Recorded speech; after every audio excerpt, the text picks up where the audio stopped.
Welcome to Master of Science with host Professor James McCanney.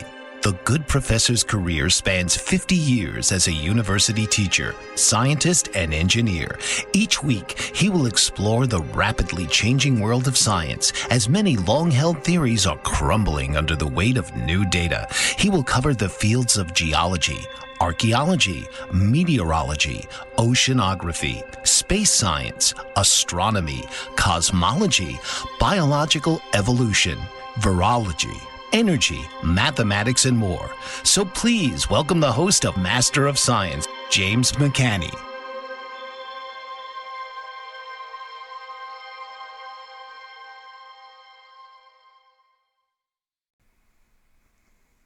And good evening, everybody. A little bit of a new look today. I have this new, this is actually a poster behind me, as was the previous scene behind me was a poster.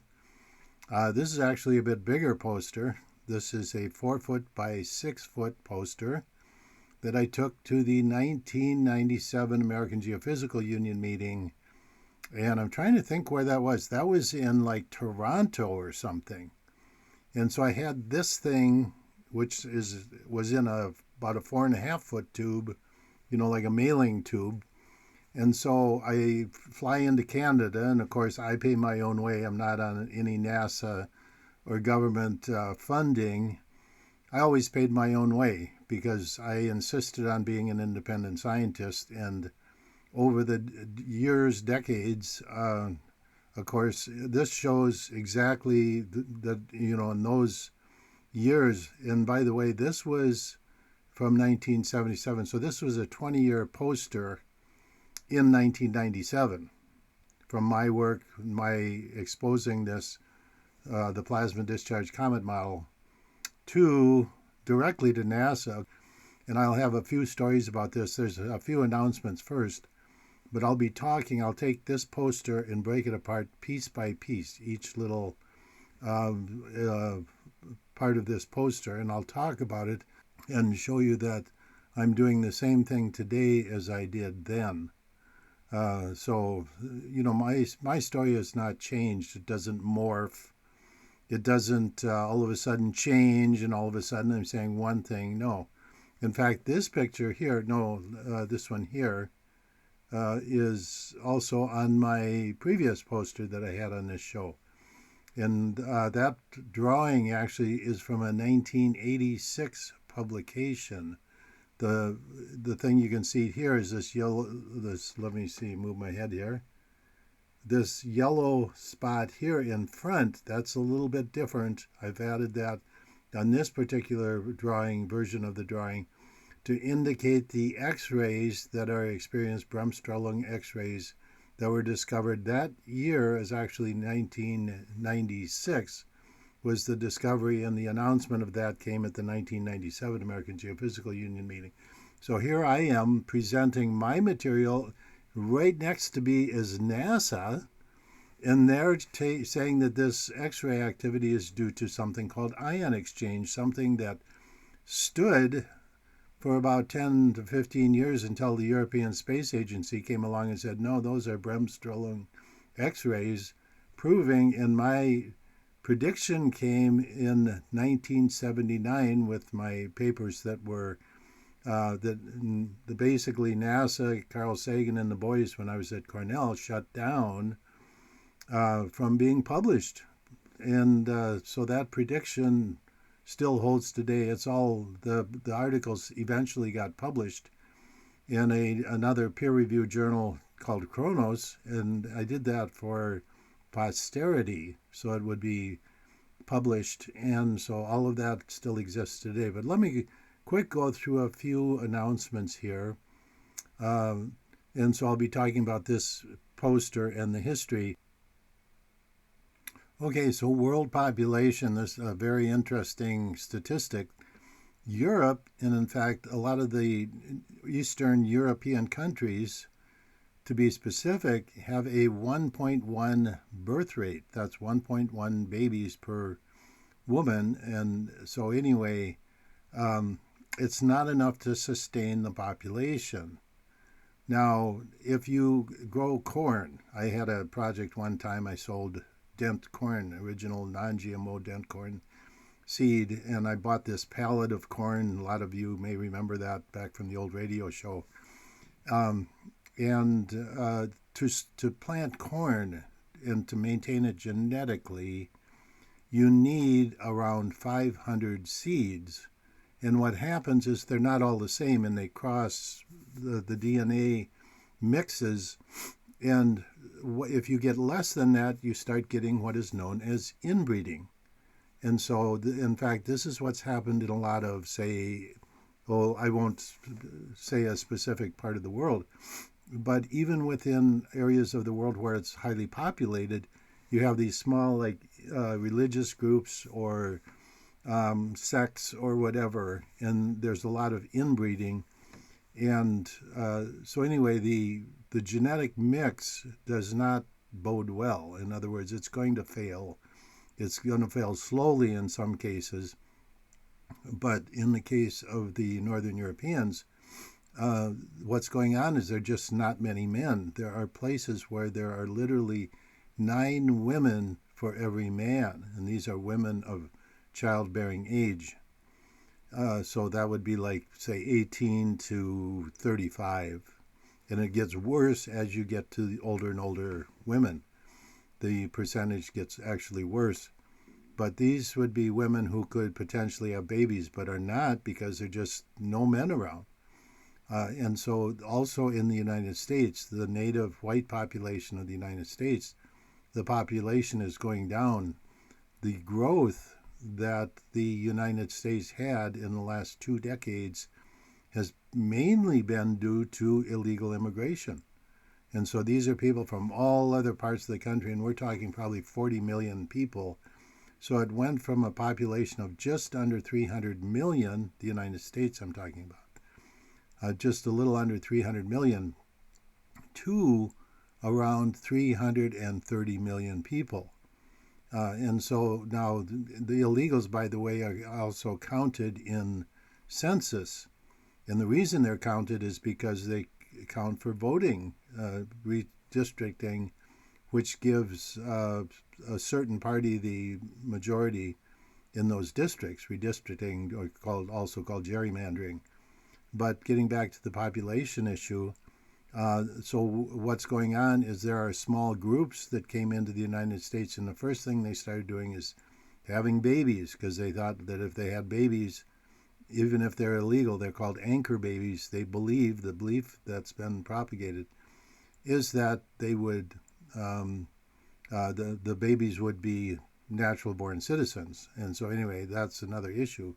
But I'm just talking about the statistics of birth rates. So you have people from all over the world having, like in say, just in Mexico, the people that still live in Mexico, about half of Mexico is 105 million population.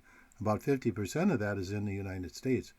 But in Mexico, the birth rate is about 10 babies per woman. And by age 10, 50% of those kids are dead. 50% of them, there's a survival rate of only 50% up to age 10.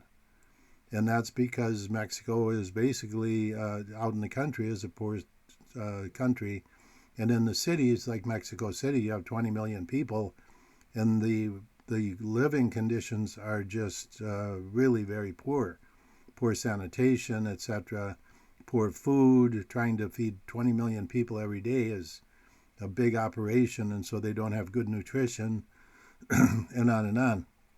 But you bring that same population into the United States where they have medical care, good nutrition, etc. All of a sudden, those 10 babies are, 95% of them are making it not only past age 10, but all the way up to fully grown adults. So at any rate, it's interesting just the number of the populations. And then, like I say, the European population is maybe 1.2 babies per woman and 1.1 in the Eastern European countries, to the point where women grow up and they just really don't, there's no men to have boyfriends even. They have they have internet pages where they basically hire men to do like plumbing or put furniture together or whatever other uh, tasks that the women cannot do themselves handily. And they so there's these services that have sprung up online to go in and do the moderately heavy lifting. And by the way, there's one thing that they cannot flirt. For there's a rule with these companies.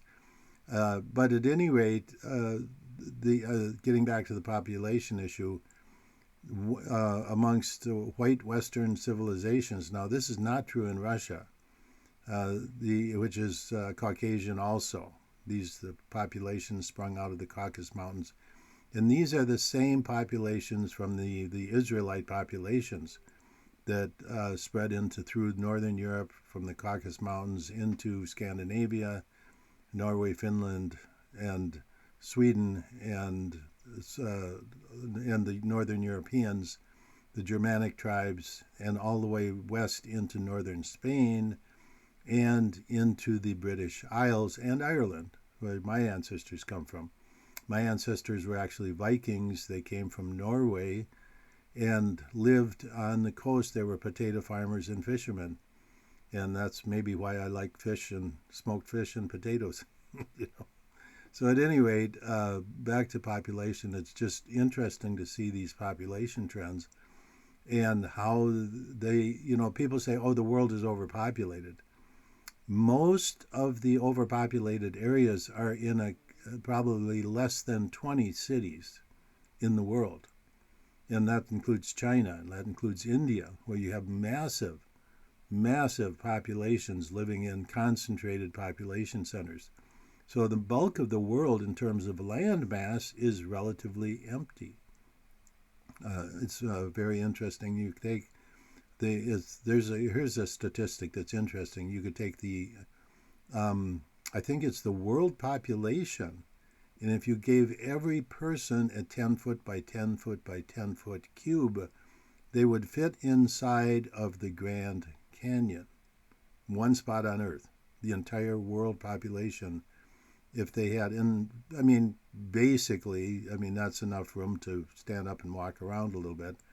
But that gives you an idea of if you have these concentrated areas where there are high populations, then that leaves really the bulk of the planet. Like you'd look at Russia, you look at a lot of Europe is open countryside, and especially the United States. You look at west of the Mississippi, very, very low population throughout that entire area, or Canada.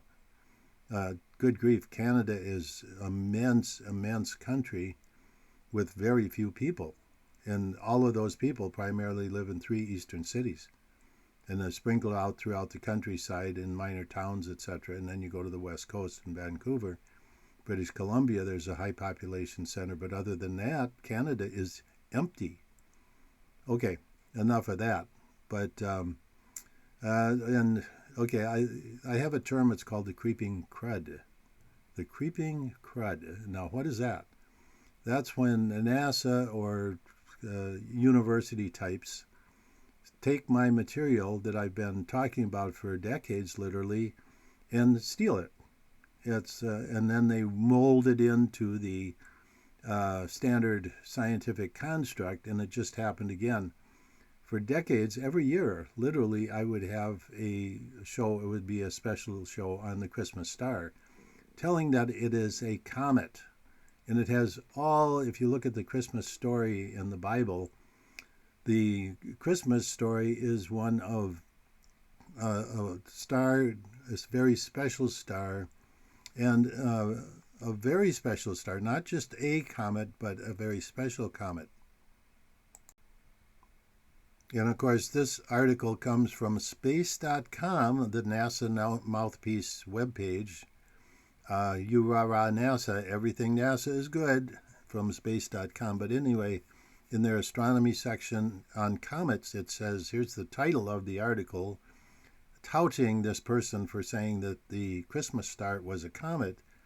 like I say, which I've been saying for years, and NASA is like, no, it was a planetary alignment. That was their official story, which is absolutely absurd because we have planetary alignments happening all the time, probably 3 to 5 per year, and many times many more. So, a planetary alignment, they happen all the time. They're not unusual. They only last for like a few hours, and then they're done. Not enough time for three kings to get up and put all the guys on camels and walk across the desert to get to the birthplace.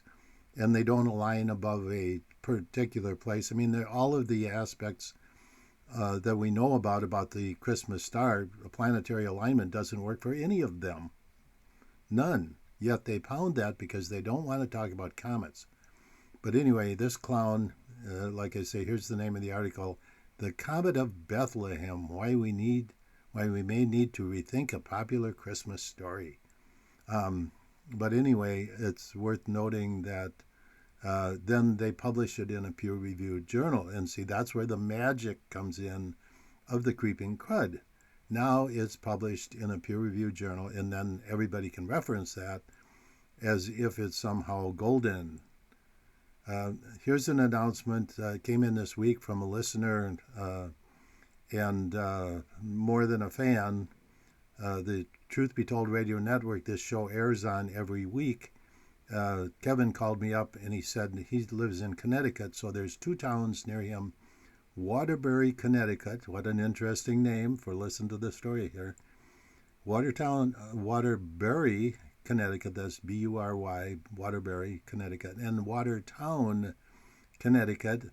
For the 3rd time in a half of a year, we're out of water, completely out of water, where the city was like the 3rd largest population center in Connecticut, was completely out of water for the 3rd time. And it's like, oh, they just can't fix it. They don't know what part to get, or it's just complete chaos with the people managing that city. And how do you run out of water 3 times? And it's not, they haven't run out of water. They got plenty of water. They got a river that flows right through the city, but they can't get it to the public. It sounds to me like a psyop. It's like they're incompetent on purpose, if you know what I mean. Okay, so anyway, you can check that out. But I believe, and I concurred with Kevin on this, that it sounds like a reaction to test public reaction to not having water. And that's one of the things I've talked about. If there's a true worldwide psyops, and we're expecting one any day now, with this 3-eye atlas thing as we move up towards Christmas. I'm expecting something before the first of the year. And all of these shootings, the craziness going on, there's something ready to pop here. And there's a lot of misinformation, a lot of, it's just unbelievable what's going on. Okay, but anyway, I think it's to test the public reaction. And one of the 2 things that they would pull from public use would be electricity and water. Those are 2 things very difficult to live without. And those are 2 things that would be very easy to pull on a wide scale. In fact, if you pulled the electricity, it would pull the water as a secondary effect.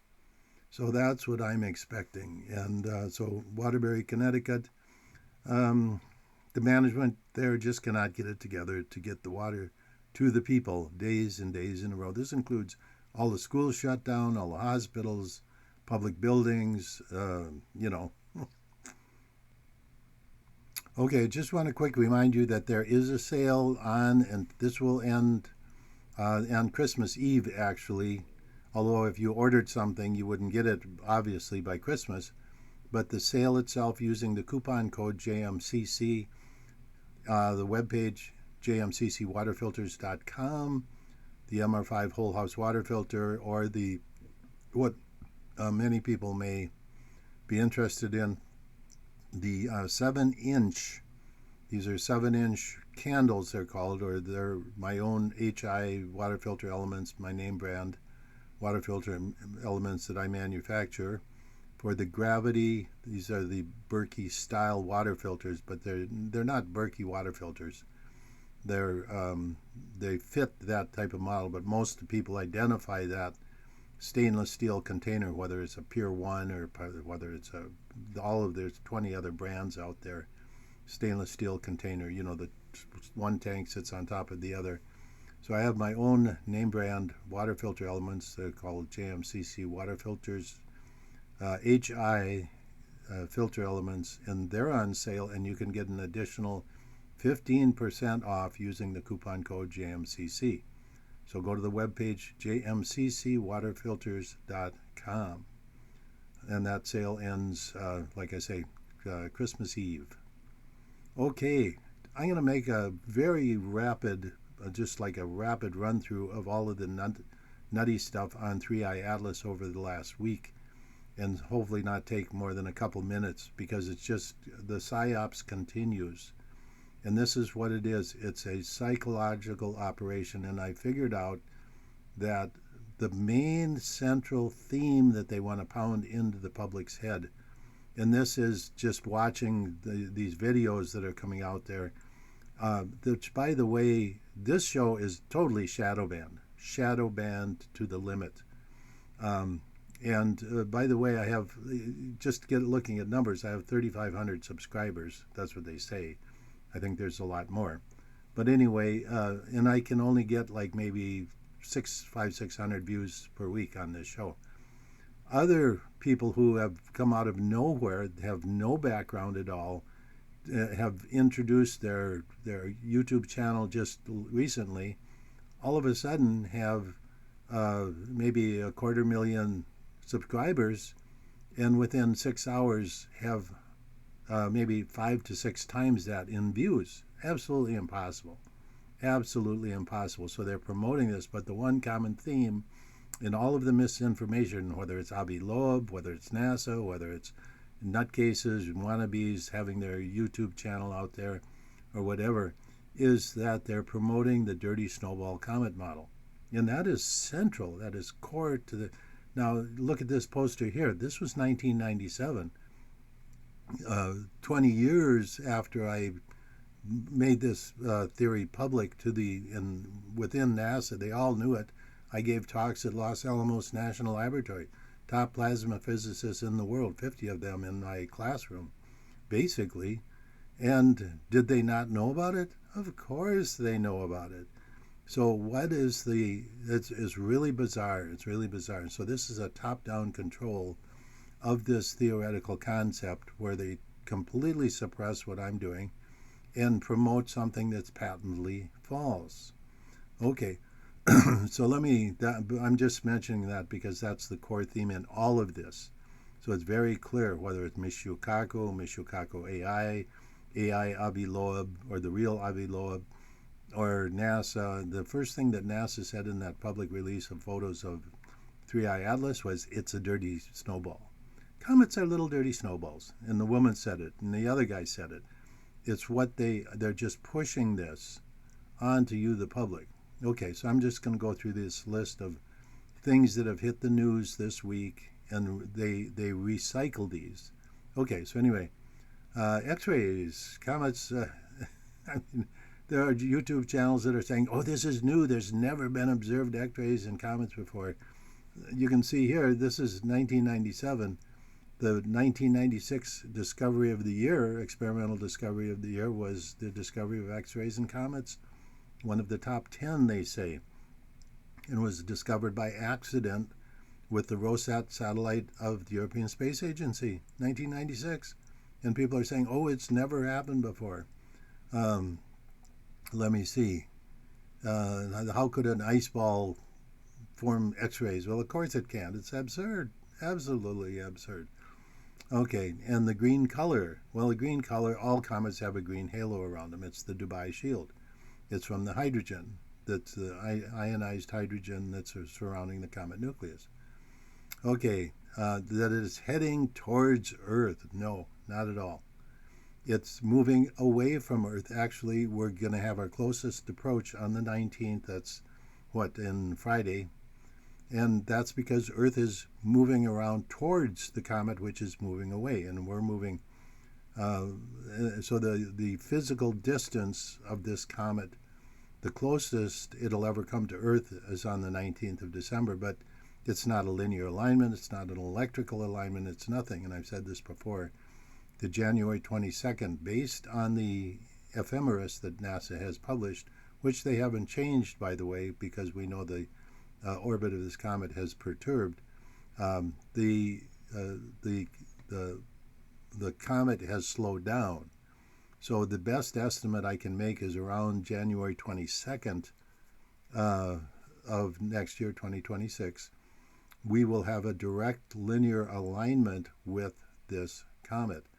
And by the way, it will have all of the planets aligned also.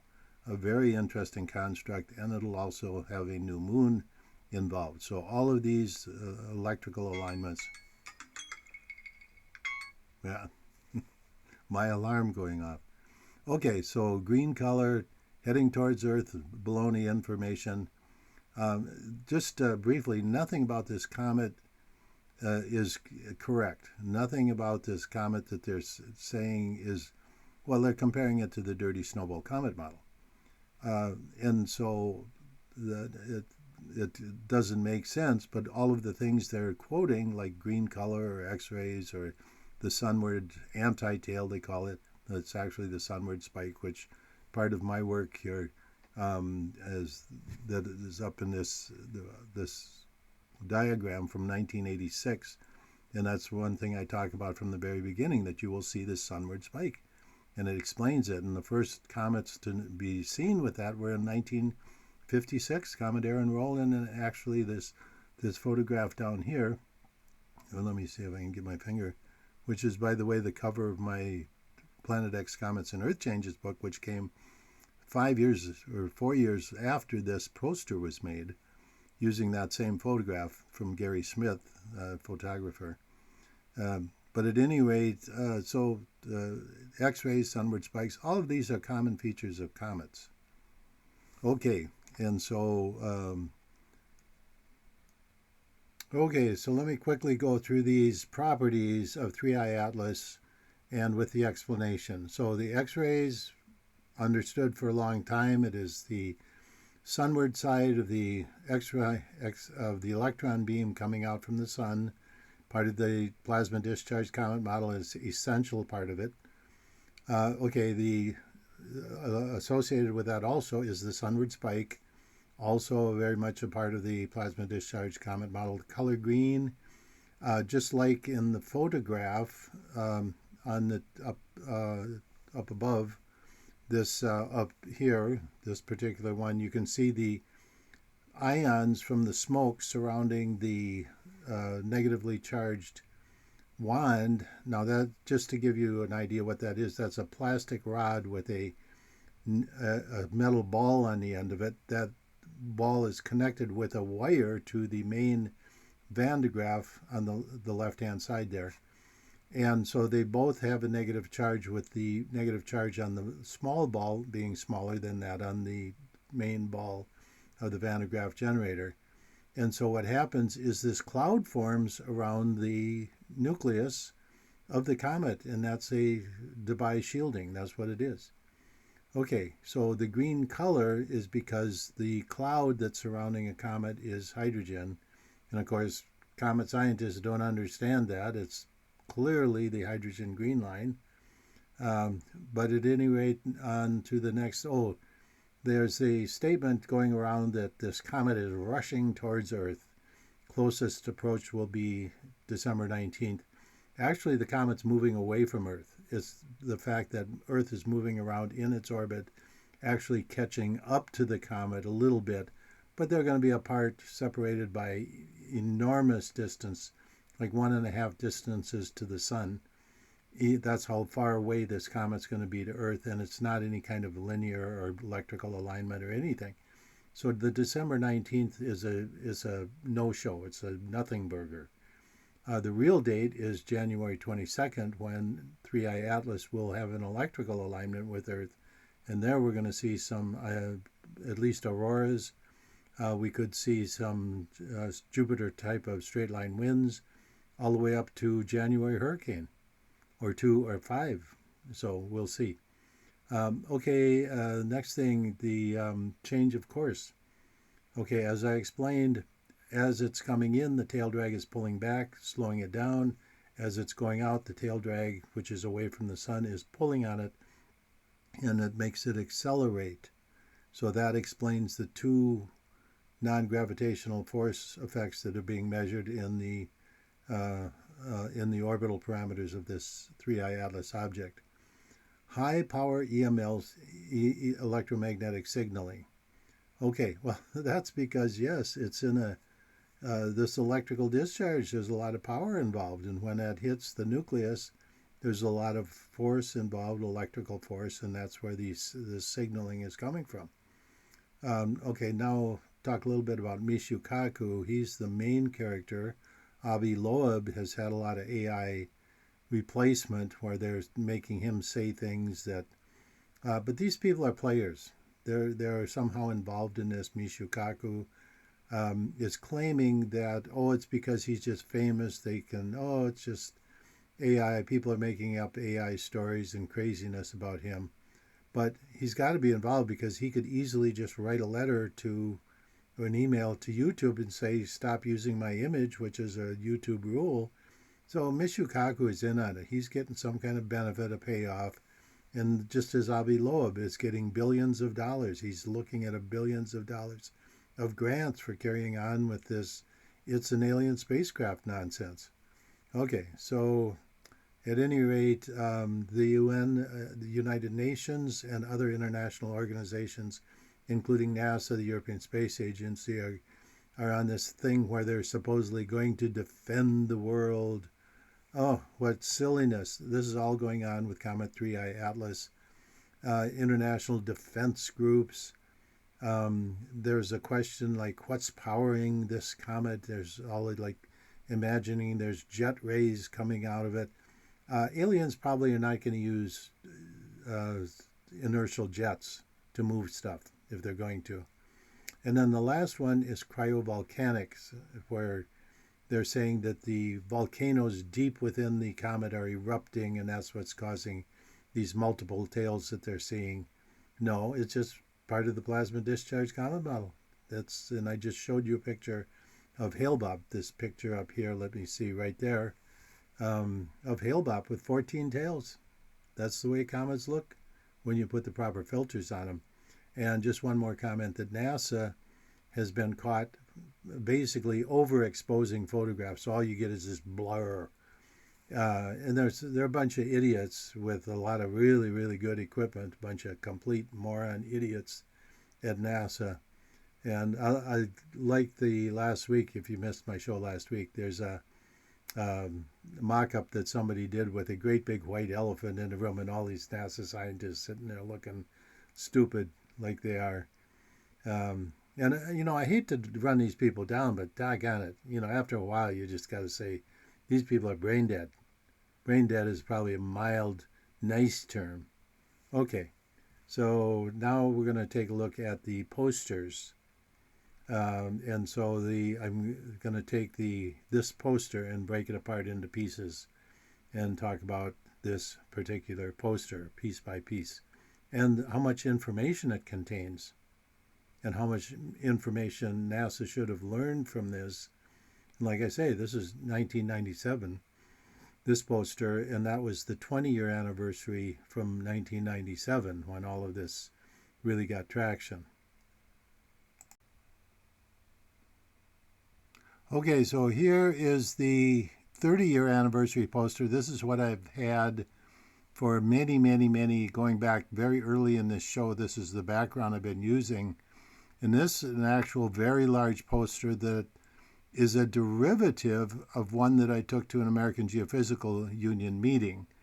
But anyway, on the very top right-hand corner, we have the copyright date of this one as 2009. And I sell these on my webpage. The one that I would sell, I think it's like 2 feet by 4 feet. And that's what you'd get in a rolled mailing tube. But the 30-year anniversary poster, once again, 2009. Now, I'll take another show and I'll go through this one. But basically, this is a Plasma Discharge Comet Model and Electrical Nature of the Solar System. It's the second line.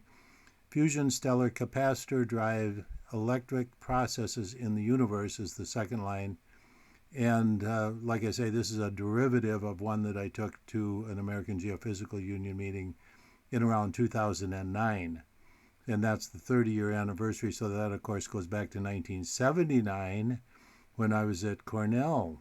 And this is, like I say, this information basically had not changed.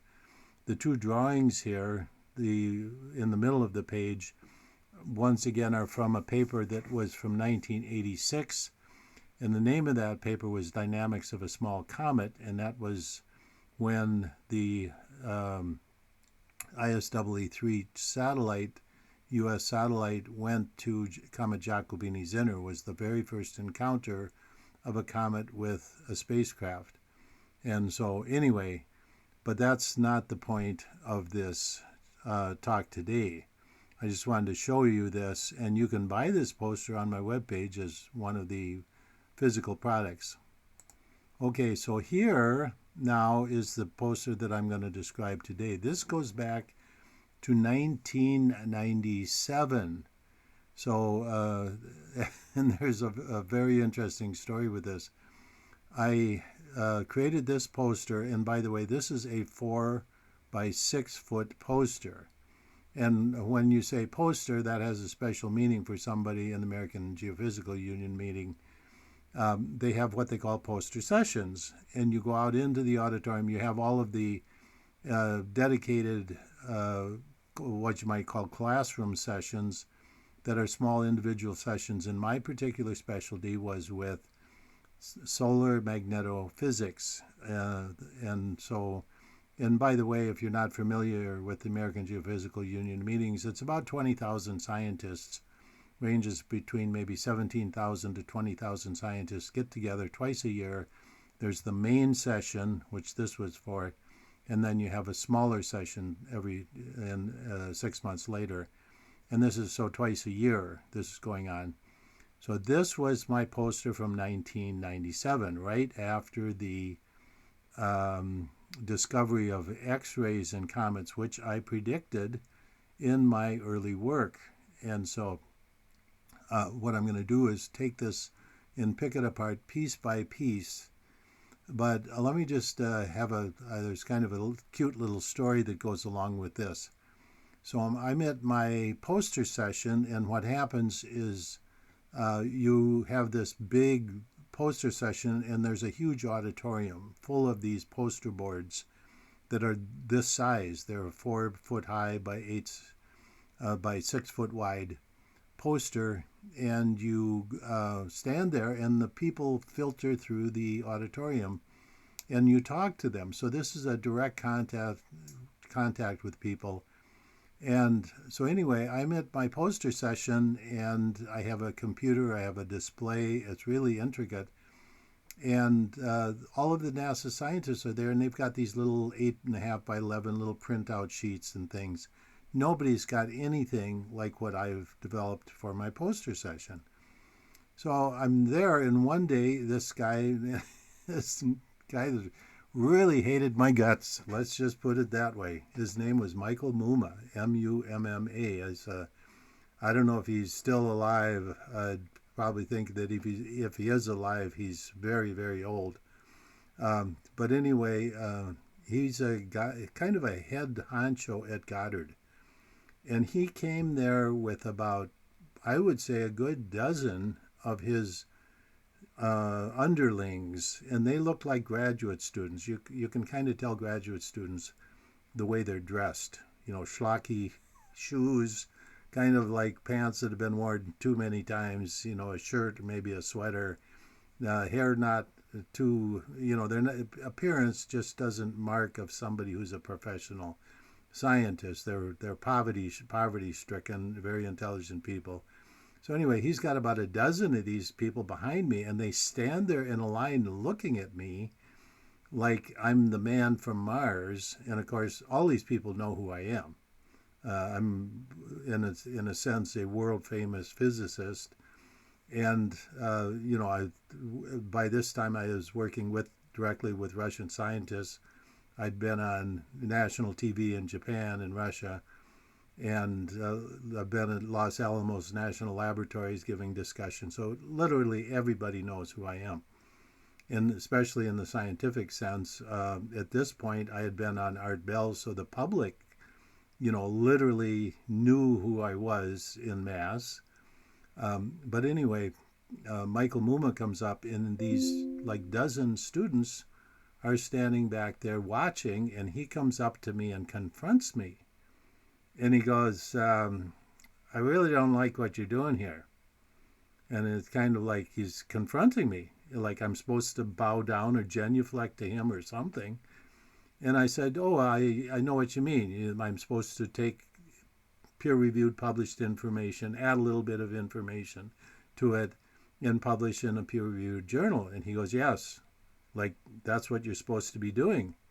And I told him in not very nice words to basically F off. And in front of all of his students. And it wasn't pleasant exchange. He didn't like it, and I didn't like him. But at any rate, that was this poster. That was this poster. That was the point of consternation, let's put it that way, for the Standard. And they've been bucking this thing they're still today, this show is shadow banned, they're still trying to deny this in the biggest way. Okay, so now what we're going to do is we're going to take this poster and pick it apart piece by piece. And remember, this is literally 1997, 20 years after 1977, and that's when my work dealing with all of this began. I got to Cornell in 79 and stayed there for 2 years. And literally I had a lot of this developed before I got there, but what happened at Cornell is I had access to all the data from Jupiter, the Voyager probes, the Pioneer probes, the Venus probes. All of this information was coming in from around the solar system, and I was able to it was open data. I was able to go into the archives, and NASA, there were a lot of NASA resident scientists at Cornell, and so all of this data was there, and they soon, when they realized I was taking their data and proving them incorrect, etc., it was a big confrontation on campus and in the international journals, where they just had a letter writing campaign. They, went to the department head where I was working and said, you got to get rid of this guy. We can't have this, Anyway, so now what we're going to do is take this particular poster and pick it apart piece by piece. And so you're going to get a royal education on the information on this poster. Remember, this is a 1997 poster, but basically saying the same thing that I'd been saying all along. Okay, so title of the poster, Plasma Discharge Comet Model, and A Scientific Revolution, 1997. Then I signed my name. And let me see, where is my copy here? I have a copy that I'm going to be reading from. And it gives the copyrights 1979, 80, 81, 83, 84, 86, 87, and 97. Okay, so that's the top part of the poster. So let's go through this. Newsflash, comets are not dirty snowballs. Now that's right in your face. It couldn't be more in your face than that. And Michael Muma was distraught over this. Remember that I had been at Los Alamos giving a discussion of my work. I was invited speaker there in 1986. And so the whole scientific community knew about this. And so it shouldn't have been a newsflash, but it was very offensive to the people at Goddard. Because remember that this was just 1 year after the X-rays had been discovered. By mistake, by some of the scientists at Goddard were involved in that. The Rosetta satellite, which was owned by the European Space Agency, one of the first X-ray telescopes in outer space. And that was at Hyakutake, and we'll get into that a little bit lower. But they were trying to claim that dirty snowballs could create X-rays. I talk about crazy. But anyway, top right-hand corner in red letters at an angle, so it's right in your face. Newsflash, comets are not dirty snowballs. And it's kind of a derogatory way to slam them in what they consider their house. Okay, now here, if you've seen some of my work before, this is from a video where I took this and we did this experiment where it's a Van de Graaff generator. You can see it there. And this is like a wand. This is an accessory for a laboratory model Van de Graaff generator. So it's negatively charged, and then the big ball is negatively charged. And you can see the wood splint there with the smoke. And you can see around the negatively charged, this would be the nucleus of the comet, you can see it's drawing in the material from the smoke splint, and there's part of it that's going away, which would be the negatively charged ions in the smoke, and the positively charged ions are rushing over to make a cloud. This is the device shield. This is the green color that you see around comet nuclei, and it's the hydrogen line. It's not carbon based. It's hydrogen, and that's the most common element in space is hydrogen, and that surrounds the comet nucleus. But you can see the actual physical process here in a laboratory. This is not rocket science, boys and girls. But also, this is part of a video that I made, and you can see me there. You can see about half of my face as a younger person, and that video was made in the 1980s. Okay, now, this is the bulk of the information, so I'm going to go through these points and read them. The basic results of theory. Comets are not dirty snowballs. Comets are a complex plasma discharge of the solar capacitor in quotes. The majority of current in this discharge is in an upstream electron beam from the sunward side as detected at Comet Halley. Then the Giotto spacecraft did detect this beam. In fact, it hit the Giotto spacecraft, that was the French spacecraft with a camera on it, and knocked it. It was a gyro-stabilized spacecraft, knocked it off course, completely took it out of its spin profile, and it took them quite a long time, and many, many hours before they could recover the spacecraft and get the data. Okay, next item here, basic results of the theory. Sunward side Bremsstrahlung X-rays were predicted by this model in, I say 1983. It actually was earlier than that. The published paper that came out in part 3 of the 3-part comet paper, which is republished in the appendix of my Planet X Comets and Earth Changes book, it actually came out in my book that I published when I was at Cornell on the dynamics of solar system formation from comets. Okay, then comet nuclei are asteroidal. Then tail material is drawn into the comet nucleus along electric field lines. Tail material is derived from the local environment. And we see that with the comet, for example, Schumacher-Levy 9, where the water comets, as each one of those 21 pieces came into Jupiter, they converted into SO2, sulfur dioxide comets. Okay, but the material in the tail is being drawn into the comet nucleus, and that's why all of this goofiness with 3I Atlas, they don't really understand that the material in the tail has nothing to do with the comet nucleus. It's coming in towards the comet nucleus. Okay, tail material is drawn into the comet nucleus along electric field lines. Tail material is derived from the local environment. Next, comets gain mass and are becoming new members of the solar system. And I have to qualify this a little bit because it's the big comets that gain the mass the most.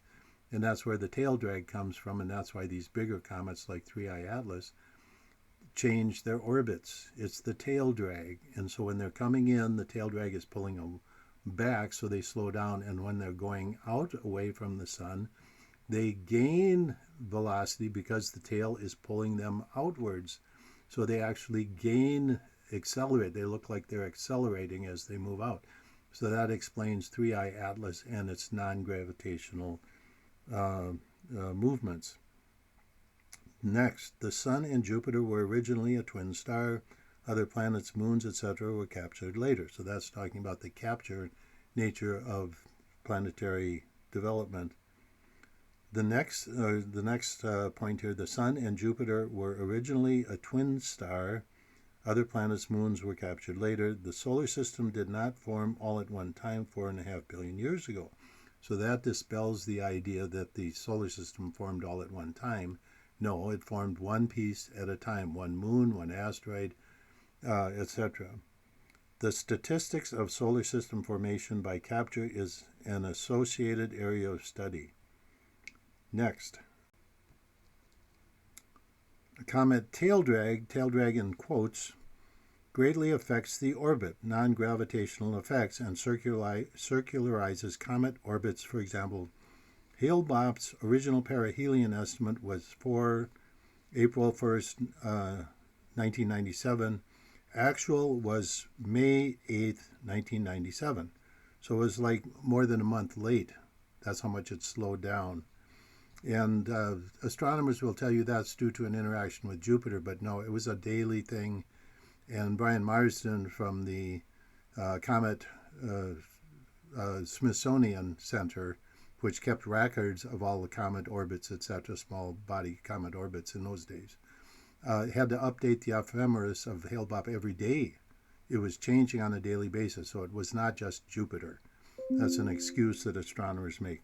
Okay, and the last point here, plasma discharge effects are seen in many other events, shuttle glow, binary galaxies, effects around Jupiter and Saturn, etc. Okay, so on to the next point here, next area of the poster. Okay, now we're going to take a look at this first photo here. This is probably one of the most amazing comet photos ever taken. There was a professional astronomer. He lived in Florida. He had his own backyard equipment, and it was very good amateur equipment. Remember, this is back in the 90s, much before today the telescopes are just amazing, and they have the tracking and everything. So back in the 90s, you would have had to be fairly experienced to take good cometary photos. But be that as it may, he took this with what is known as a swan filter. It's a triply ionized oxygen and H+. Now this is water that has a triply ionized oxygen and a singly ionized hydrogen. And this swan filter just looks at that. So what we've got here are about 14 tails. And this is what the ancients talk about. This is what the ancients talk about Venus. It had like more than a dozen tails, and they were out there flailing around. Hale-Bopp was compared to things like 3I Atlas, which is a Punch comet, just moving very fast. That's why it has many of those strange properties. But the Hale-Bopp was a big nucleus. It was planetary size, and of course NASA lied about it, the 42 miles across, baloney, and that they never took pictures with the Hubble Space Telescope. Of course they did. But here's a backyard, and this also irked greatly at the people at Goddard. Tell you a little story about the Goddard people. I was going about my business one day, and this is back in 1995. I was just having a normal day, and all of a sudden the phone rings, and it's an old friend of mine, and he said, "Did you hear the news about the big comet that was discovered?" And I said, "No, what's going on?" So he said, well, and it was Hale-Bopp. It had just been discovered. And at that point, I wasn't aware of the Harrington discovery, which was in between 1989 and 1991, the Naval Observatory. And my book talks about this, the whole history of this that I later learned and pieced together. Is called The Real History of Planet X, Update 2020. You should get that book if you want to learn about Hale-Bopp and everything that went with it, and the old Planet X craziness. But at any rate, this guy tells me this comet was discovered. So I get on the phone and I called the people I knew at Goddard. And the secretary answers, and I said, "Hi, James McCanny," and they called me. I was on a first name basis. "James, what's going on?" And I said, "Well, I heard there's a comet that was discovered," and I could hear all this screaming and going, and just people, pandemonium. And Goddard is probably, quieter than a funeral parlor usually. But at any rate, all this pandemonium going on, people screaming, and I'm going, what the heck's going on? She said, "Hale-Bopp, it's huge. It's huge." That's what the secretary told me. And I thought she meant it was a huge story. It didn't cross my mind that it was a huge comet, like planet size. And so what she was really saying was that it was really big and all this pandemonium was going on. But at any rate, back to the picture here. This was taken by, the name of the photographer of the astronomer that took this picture was Dr. Ian Griffin, Astronaut Memorial Observatory in Florida. And so anyway, it's an amazing photograph. This is in May of 1997. So Hale-Bopp was officially discovered July 15th, 1995.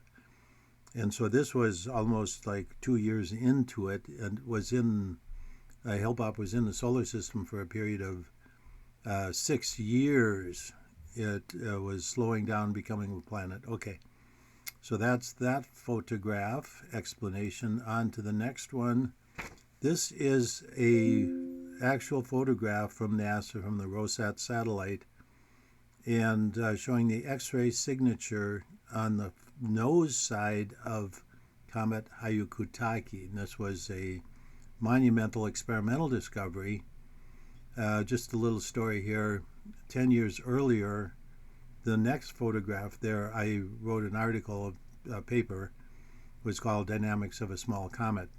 And let me just flash over and show you this one. This one you've seen before on my other poster that was always on the web page, or I'm sorry, on my background for this TV show for many, many, many weeks. Okay, going back here. This was Comet Hyakutake, X-ray discovery in 1996. And like I said, I predicted this in my work, and I said this will differentiate my work from the Dirty Snowball Comet Model and be the ultimate proof that, and who would expect 30,000 miles to the sunward side of a comet nucleus, especially a small one like Hyakutake, to have X-rays. And NASA comes up with this really terrible theoretical work. And I met all these people at American Geophysical Union meetings, Tom Craven, Kerry Liss, and Michael Muma was on that team. I already talked about him. And they're claiming that this was due to an ion exchange process, which it wasn't. And later, the European Space Agency went back and re-examined all the data and confirmed my work that, in fact, the X-rays were Bremsstrahlung X-rays. Okay, now to the next slide, where I talk about this. And this, you can see the yellowing region to the sunward side of the comet nucleus. It says, note the yellow region. Plasma Discharge Comet Model predicted cometary X-rays in 1983 and 86. I put the date 83 on there, like I say, because that was the actual publication date. And you got to remember, back in these days, sometimes it took years for something to actually be printed. So the actual theoretical work appeared first in my book that I was in 1979 when I was at Cornell and talked about the X-rays in comets. Okay, on to the next slide here. Okay, this is a LASCO photograph of Venus. You can see Venus way over on the left side of the photograph, just to the left of this orange circle here, orange oval. Just look to the left side and you see that kind of streak. Well, that's the planet Venus going comet, and it erupted. It reacted to a solar flare and became a comet in response to this solar flare. And this occurred on May 18th, 1997. So I included that to show that planets, in fact, are discharging the solar capacitor. Okay, so then in the middle here it says, if comets were dirty snowballs, then moons Europa and Ganymede, these are the two of the Galilean moons of Jupiter, should be huge comets, and their thick ice mantles should have made them into the biggest comets in history, and probably eroded them away if they were supposedly 4.5 billion years old. And also I talk about the explosive events of Hale-Bopp. It was discovered beyond Saturn. And that was when Hale and Bopp discovered it. It was discovered previous to that by Harrington in 1991, before it ever developed the comet tail. Okay, so, and that's a very long story, so I'm not going to go into it. Okay, down at the bottom here we have, on the left, the 21 pieces of comet Schumacher-Levy 9, 21 perfectly formed cometary comas of sulfur dioxide, no water detected. And when this happened, the Russians, who I had been working with at this particular time, said this was the nail in the coffin for the dirty snowball comet model. And look at here. Here we are in 1997, and actually prior to that, a long time prior to that, knowing that the material in the tail of the comet is coming in towards the comet nucleus, not melting away as in the dirty snowball comet model. Okay, the center photograph is the picture of the surface of Jupiter as these 21 pieces come in, and they don't burrow into the atmosphere. They explode above the atmosphere, and each explosion has more energy than all the nuclear bombs in all the nuclear arsenals of planet Earth. Okay, and then on the right hand of the three pictures there is the sulfur dioxide torus of Io, and of course NASA has this backwards. They say this is due to sputtering coming off of the moon Io, when in fact it's the other way around. This is basically Io's comet tail, and it's in a sphere because Io is moving so fast that the material doesn't catch up with it, so it forms this torus. Okay, and then lastly, here we go. Now this is the photograph you've seen before on this show. It's on the cover of my book, Planet X, Comets, and Earth Changes. And I talked about this a number of weeks ago. I went through the whole Green River, Utah photograph, the pictographs that are on the, showing many, many comet scenes.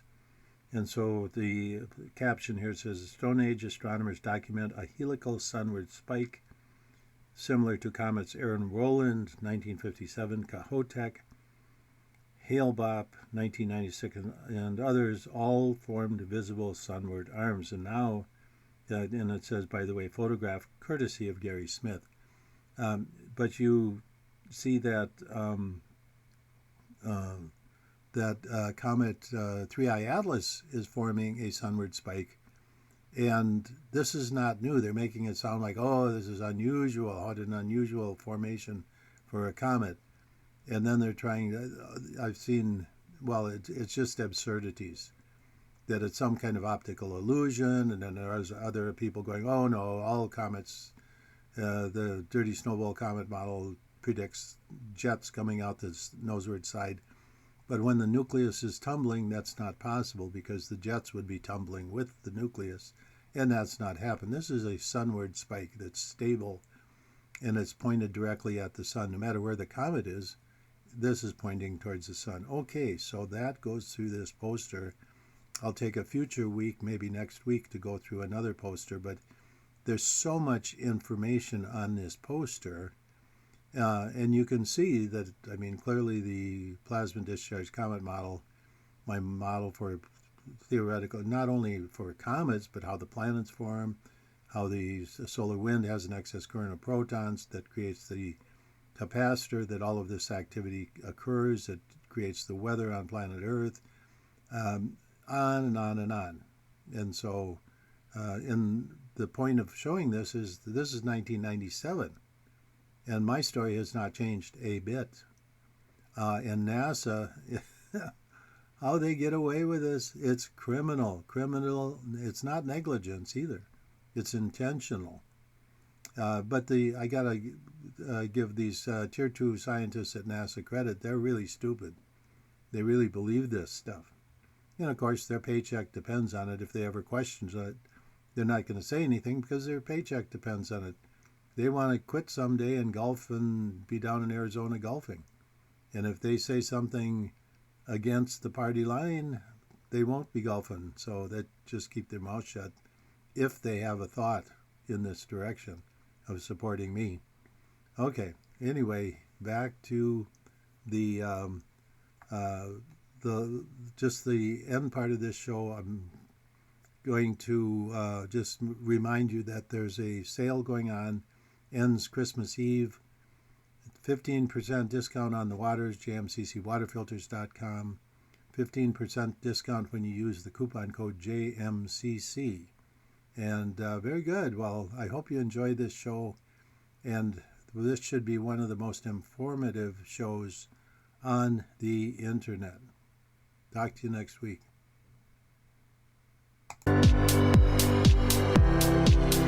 This has been Master of Science with host James McCanny. Join us each week as James will delve into historical figures such as Nikola Tesla, Albert Einstein, and the great mathematicians as we explore the history of man, Earth, and our universe as you've never seen it before. Tuesdays, 7 p.m. Eastern,